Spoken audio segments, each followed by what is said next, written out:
YouTube ద్వారా ఆదాయం పొందుతున్న కంటెంట్ సృష్టికర్తలకు అమెరికా అధ్యక్షుడు డొనాల్డ్ ట్రంప్ కారణంగా భారీ షాక్ తగలబోతుందనే వార్తలు మీడియాలో వస్తున్నాయి. విదేశీయులు యూట్యూబ్ ద్వారా భారీగా సంపాదిస్తున్నారని ట్రంప్ భావిస్తున్నారని, దీనికి అడ్డుకట్ట వేయడానికి యూట్యూబ్ పైనే నేరుగా పన్నులు విధించే కొత్త విధానాన్ని తీసుకురాబోతున్నారని, దీనివల్ల యూట్యూబర్ల ఆదాయం గణనీయంగా తగ్గుతుందని ఓ కథనాలైతే సారాంశంలో ఉంది. అయితే ఈ కథనాలపై వాస్తవాలను పరిశీలిస్తే కొంత స్పష్టత వస్తుంది.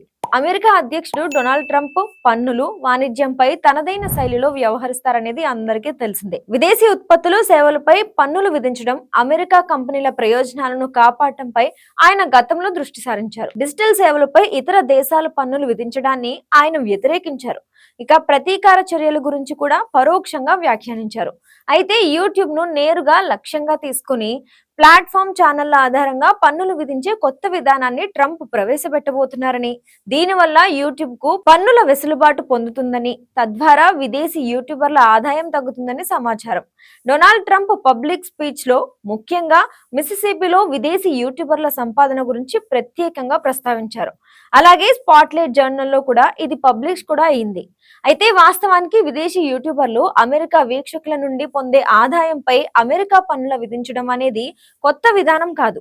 2021 మధ్య నుండి ఈ విధానం అమల్లో ఉంది. అమెరికా పన్ను చట్టాల ప్రకారం యూట్యూబ్ మాతృ సంస్థ అయిన గూగుల్ అమెరికా వెలుపల ఉన్న కంటెంట్ సృష్టికర్తల నుండి పన్ను సమాచారాన్ని సేకరించాలి. అమెరికాలోని వీక్షకుల నుండి వచ్చే ఆదాయంపై పన్నులు నిలిపివేయాలి. పన్ను నిలిపివేత శాతం అనేది కంటెంట్ సృష్టికర్త నివసిస్తున్న దేశానికి అమెరికాకు మధ్య ఉన్న పన్ను ఒప్పందంపై ఆధారపడి ఉంటుంది. ఇక భారతదేశం, అమెరికా మధ్య పన్ను ఒప్పందం ఉంది. దీని ప్రకారం భారతీయ యూట్యూబర్లు అవసరమైన పన్ను సమాచారాన్ని సమర్పిస్తే అమెరికా వీక్షకుల నుండి వచ్చే ఆదాయంపై 15% పన్ను మాత్రమే నిలిపివేయబడుతుంది.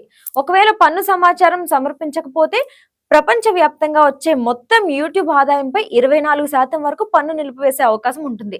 ఈ పన్ను విధానం ఇప్పటికే అమల్లో ఉంది. ఇది డొనాల్డ్ ట్రంప్ ఇటీవల తీసుకొచ్చిన కొత్త విధానం కాదు.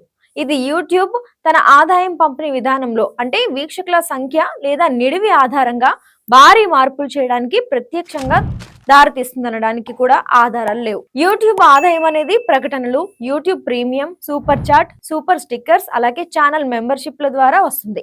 ఇక ఈ ఆదాయంలో అమెరికా వీక్షకుల నుండి వచ్చే భాగాన్ని మాత్రమే ఈ పన్ను వర్తిస్తుంది. భారతీయ యూట్యూబర్లు అమెరికా వీక్షకుల నుండి వచ్చే ఆదాయంపై పన్ను చెల్లించాల్సి ఉంటుంది అనేది వాస్తవమే అయినప్పటికీ ఇది కొత్తగా అమల్లోకి వచ్చే విధానం కాదు. అవసరమైన పన్ను సమాచారాన్ని యూట్యూబ్ సమర్పించడం ద్వారా వర్తించే పన్ను నిలిపివేత శాతాన్ని తగ్గించుకోవచ్చు.